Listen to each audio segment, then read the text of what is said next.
ಮಂಗಳೂರಿನ ಅಖಿಲ ಭಾರತ ಮುಂಡಾಲ ಯುವ ವೇದಿಕೆಯ 10ನೇ ವರ್ಷದ ಸಂಭ್ರಮ ಹಿನ್ನೆಲೆಯಲ್ಲಿ ಗ್ರಾಮೀಣ ಕ್ರೀಡಾಕೂಟವನ್ನು ನಗರದ ಕರಾವಳಿ ಉತ್ಸವ ಮೈದಾನದಲ್ಲಿ ಹಮ್ಮಿಕೊಳ್ಳಲಾಗಿತ್ತು. ಗ್ರಾಮೀಣ ಕ್ರೀಡಾಕೂಟಕ್ಕೆ ಗಣ್ಯರು ಬೆಲೂನ್ ಹಾರಿಸುವ ಮೂಲಕ ಕ್ರೀಡಾಕೂಟಕ್ಕೆ ಚಾಲನೆಯನ್ನ ನೀಡಿದರು. ಇನ್ನು ಕ್ರೀಡಾ ಧ್ವಜಾರೋಹಣವನ್ನು ಮೂಕಾಂಬಿಕಾ ಜನಸೇವಾ ಟ್ರಸ್ಟ್ನ ಅಧ್ಯಕ್ಷ ಜೀವನ್ ಕುಮಾರ್ ಪಾಳೆಕಟ್ಟೆ ನೆರವೇರಿಸಿದರು. ಕಾರ್ಯಕ್ರಮದ ಅಧ್ಯಕ್ಷತೆಯನ್ನ ಅಖಿಲ ಭಾರತ ಮುಂಡಾಲ ಯುವ ವೇದಿಕೆ ಅಧ್ಯಕ್ಷ ರಘುರಾಜ್ ಕದ್ರಿ ವಹಿಸಿದರು. ಈ ವೇಳೆ ಮಾತನಾಡಿದ ಅವರು, ಕ್ರೀಡಾಕೂಟದ ಮೂಲಕ ಸಮುದಾಯ ಒಗ್ಗಟ್ಟು ಮಾಡಲು ಸಾಧ್ಯ ಅಂತ ಹೇಳಿದರು.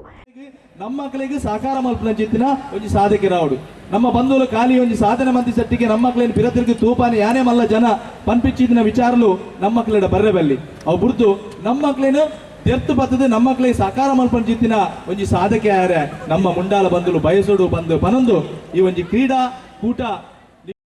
ಈ ವೇಳೆ ತುಳು ಸಾಹಿತ್ಯ ಅಕಾಡೆಮಿ ಅಧ್ಯಕ್ಷ ದಯಾನಂದ್ ಕತ್ತಲಸರ್, ನಿವೃತ್ತ ಕೆನರಾ ಬ್ಯಾಂಕ್ ಮ್ಯಾನೇಜರ್ ಉಮೇಶ್ ಕಾಪಿಕಾಡ್, ಪಂಚಾಯತ್ ಅಭಿವೃದ್ಧಿ ಅಧಿಕಾರಿಗಳಾದ ವಸಂತಿ, ರಕ್ಷಿತಾ ಡಿ, ಜಲಜಾ ಟಿ, ಉರ್ವಾ ಅಶ್ವಿನ್ ಕುಮಾರ್, ಕ್ರೀಡಾ ಕಾರ್ಯದರ್ಶಿ ರವಿಕುಮಾರ್ ಮತ್ತಿತರರು ಉಪಸ್ಥಿತರಿದ್ದರು.